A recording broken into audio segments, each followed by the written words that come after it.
Yeah, you go first. You feel like your offense has gotten the things you need to get done? You prepared? You feel well? Yeah, we've had. I think this is an awesome opportunity, bowl opportunities to get 13, 15 practices in. Are just again awesome, and they're priceless for every opportunity we get for guys who may be developmental to experienced guys. I mean, it's really fortunate to have the opportunity to get those reps. What's it been like just having kind of that infusion of injured guys back in? I mean, obviously it was more probably on the defensive end, but getting Sewell back in there, was it similar to fall camp when everyone's just kind of getting reps again, or was he able to jump in? Yeah, I think that any of the teams that are going into bowl season and get some guys back from injury are excited about it. I mean, you get, especially guys who've contributed early and contributed maybe in the course of the season effectively. To add those guys back in the mix that are healthy, I think always gives you a good infusion, both energy-wise, let alone if it has to do with scheme or just depth overall. And getting Panay back as an example on offense is big for us. He did a really nice job those first 6 games, and it's a good infusion both on and off the field for our guys. And so we're excited, and I know he's excited too. He's done a nice job this whole period. Did having to shift the lineup when he was injured, did that change how you called games at all? Yeah, it does. It does a little bit because, I mean, just like anybody else, the chemistry you build with that O-line, I mean, there's certain things maybe one guy can do that other guys don't, let alone the fact that you're moving guys around. You start moving guys around. We move guys around a lot. You guys were at camp with us, and we did that for the reasons that we experienced, the what-if of the world. You don't want to be completely bare when you come to reps like that, but certain guys can affect your game plan for sure. I realize you don't really want to have to worry about it or think about it in the first place or find out, but who is your backup quarterback for this one? Right now, Braxton and Tyler Schmidt, the reps are doing both a nice job. If we have to, with the considerations we're taking with Braxton's red shirt are important to us. It's important to him.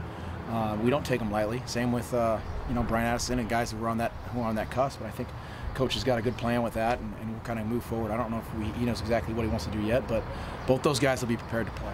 What was your reaction when Justin told you guys he was coming back? Obviously elated. We've talked about it for a long time over the course of the year, here and there, behind closed doors about all that, and had a good feeling about it going into it. But you never know. I mean, that's a life-changing opportunity in a lot of ways, and it still will be.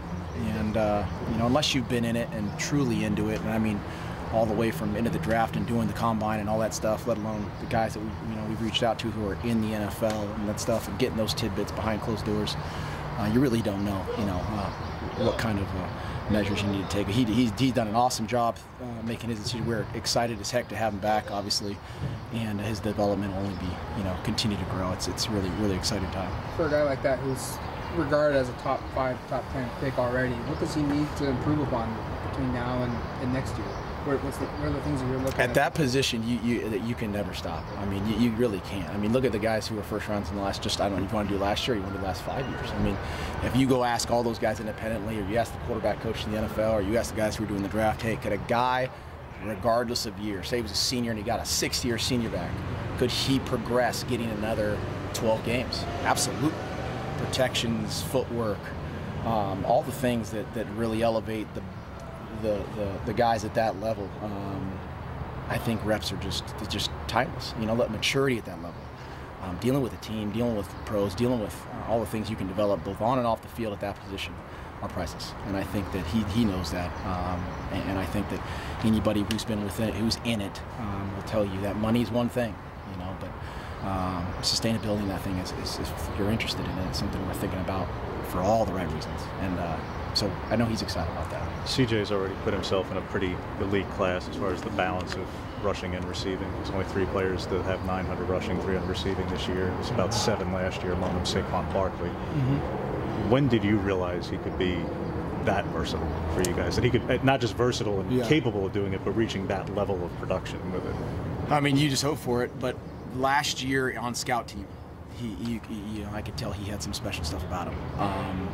And you can just tell. You can tell those guys that when you have them, you're like, wow, there's something there. The backs you've had in the past, with C.J. Anderson maybe at Cal, or the Justice Hills at Oklahoma State. There's something when you watch them, you're, oh, there's something there, And guys have seen the past. And him last year, I remember watching a couple things on scout team going, whew, really good balance, good hands, confident, mature, probably a little bit more above his age, durable for the size, going to take his lumps in the first year, obviously.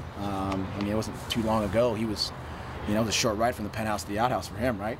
Bury him, and all of a sudden now it's, here we go. But that's part of it, man. He's really special. Both those guys have done an awesome job, and I think what he's done in that regard only magnify what he's capable of doing moving forward. I realize numbers only matter so much, Marcus, but I mean Justin's like 15 yards shy of 3,000, and CJ's 25 shy of 1,000. Dylan's going for the program record. You'd be one of only 3 teams to have 3,000, 1,000 if you hit that. How much is that a matter of pride, something to brag about? Obviously, it's a recruiting tool, no question. There's only 3 teams that do it. Oklahoma, one of them too. How much is that going to matter if you guys reach these kind of plateaus, this kind of production? Those are just a tribute to our guys, our coaching staff, our guys, and I don't mean that's not a coaching deal. That really is. If you start focusing on those numbers, you'll fall short every time, because that's all you'll start thinking about. And I think that us going out and doing the things that we need to do to win a game are the most important part. And if we put that foot forward and those guys go out and execute the plan, I think that we've proven if you execute the plan, we can have good numbers like that. I think you can't put the cart before the horse. And it's an amazing feat for those guys to get those things done. Obviously, those are rare numbers, as you've stated, and we take a ton of pride as a unit and as a staff and independently in what those guys have done, and I think that's awesome. If they don't do it, it's still an amazing accomplishment. If they do, we'll give them the hug will be the same, How do you treat tomorrow with your final preparations? Do you treat it just like a Friday during the regular season? We haven't changed. Our process doesn't change. We are exactly the same. By the minute, what we're doing, we make, whether we're making a Tuesday, a Wednesday, a Thursday, a Friday, and all the days that are in between in our heads. I couldn't tell you what day it is today. All I know is it's Thursday of a game week for us. Tomorrow's a Fast Friday, and then we roll into it. And so we do it exactly the same.